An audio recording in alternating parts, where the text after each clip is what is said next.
Nas áridas terras de Castela, no ano de 1170, quando a cristandade medieval enfrentava suas mais profundas crises espirituais, nasceu aquele que seria chamado de atleta de Cristo e o martelo dos hereges. Domingos de Gusmão não veio ao mundo como uma criança comum, mas como uma resposta divina aos clamores de uma igreja sitiada por heresias devastadoras.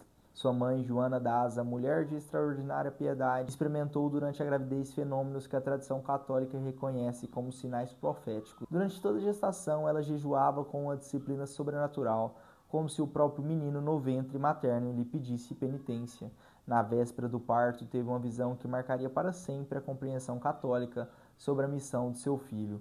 Viu-se dando à luz não uma criança, mas uma tocha ardente que iluminava o mundo inteiro. Quando Domingos nasceu, trazia na testa uma estrela luminosa, sinal que os presentes interpretaram como marca divina.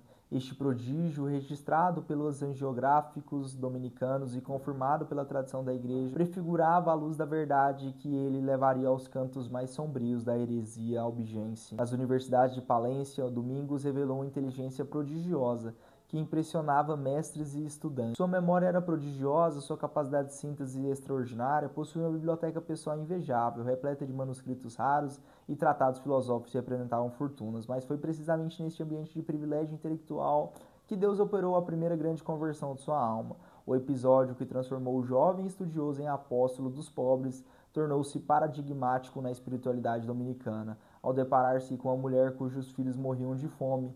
Domingos experimentou aquilo que os místicos católicos chamam de ferida do amor divino. Sem hesitação, vendeu todos os seus preciosos livros e distribuiu o dinheiro entre os necessitados. Quando questionado pelos professores sobre o paradeiro de sua biblioteca, respondeu com a frase que se tornou o lema da Ordem dos Pregadores: como poderia eu estudar sobre pergaminhos mortos quando Cristo sofre fome nos vivos?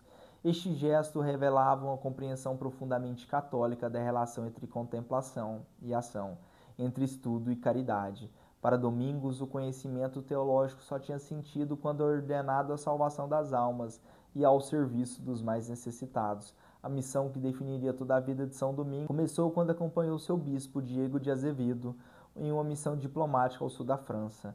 Ali se depararam com a devastação espiritual causada pela heresia albigense, também conhecida como catarismo. Esta não era uma simples divergência teológica, mas uma revolução contra os fundamentos da fé católica. Os cátaros negavam a encarnação de Cristo, desprezavam os sacramentos, rejeitavam a ressurreição da carne e pregavam um dualismo maniqueísta que via a matéria como intrinsecamente má. Suas doutrinas seduziam nobres e plebeus, ameaçando destruir séculos de civilização cristã construída sob os alicerces da verdade católica. Domingos compreendeu que enfrentar tal tsunami de mentiras exigia uma estratégia revolucionária. Enquanto muitos prelados da época combatiam a heresia com pompa e riqueza, ele escolheu o caminho da pobreza evangélica, caminhava descalço pelas estradas, jejuava rigorosamente, dormia no chão das igrejas. Sua única arma era a verdade proclamada com humildade heróica. O episódio do julgamento pelo fogo tornou-se emblemático de sua missão. Durante um debate público com os hereges, cada lado apresentou seus escritos para serem testados pelas chamas. Os livros dos cátaros foram consumidos instantaneamente, mas o manuscrito de Domingos, contendo passagens dos evangelhos e comentários teológicos, saltou das chamas 3 vezes consecutivas, permanecendo intacto. Este milagre, testemunhado por centenas de pessoas, converteu muitos dos hereges na hora e demonstrou que a verdade católica possui uma força sobrenatural que nenhuma mentira pode vencer. A aparição da Virgem e o dom do rosário após anos de pregação com frutos limitados. Domingos retirou-se para uma floresta próxima a Toulouse. Consumido pela tristeza apostólica, as heresias continuavam se espalhando, as conversões eram raras e o desânimo tomava conta de seu coração. Foi neste momento de aparente derrota que a providência divina preparou a maior vitória de sua vida. A tradição católica, confirmada por inúmeros papas e santos, narra que a Virgem Santíssima apareceu a Domingos em esplendor indescritível, com voz mais doce que mel. Maria lhe disse: meu filho, não chores mais. Eu te darei uma arma que jamais falhará contra os inimigos da fé. E entregou-lhe um rosário de contas luminosas, ensinando-lhe a oração que combinava a Ave Maria com a meditação dos mistérios da vida de Cristo. Esta aparição marca um dos momentos mais decisivos da história da espiritualidade católica. O rosário tornou-se não apenas uma devoção, mas uma arma espiritual de eficácia comprovada ao longo dos séculos. São Pio V atribuiu a vitória de Lepanto ao rosário. São João Paulo II chamou de minha oração predileta, e todas as grandes aparições marianas insistem nessa devoção como um meio privilegiado de conversão e santificação. A fundação da Ordem dos Pregadores em 1216, o Papa Inocêncio III aprovou oficialmente a Ordem dos Pregadores. Mas antes, mesmo desta confirmação papal, Domingos havia tido uma visão profética sobre o futuro de sua família religiosa. Durante uma oração noturna, foi arrebatado em êxtase e contemplou uma multidão incontável de homens vestidos com túnicas brancas e capas pretas, subindo em procissão gloriosa para o trono de Deus. Cristo mesmo lhe revelou: estes são os teus filhos, Domingo, através deles minha palavra chegará aos confins da terra. Eles serão cães de guarda da minha igreja, latindo contra os lobos da heresia.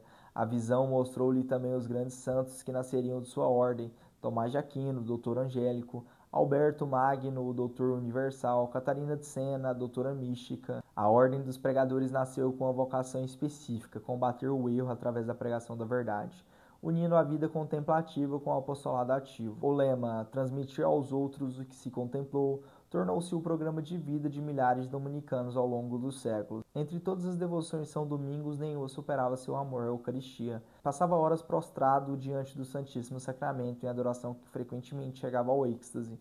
Era do sacrário que tirava forças para suas pregações, bebendo da fonte de sabedoria encarnada. Seus companheiros relatavam fenômenos místicos extraordinários.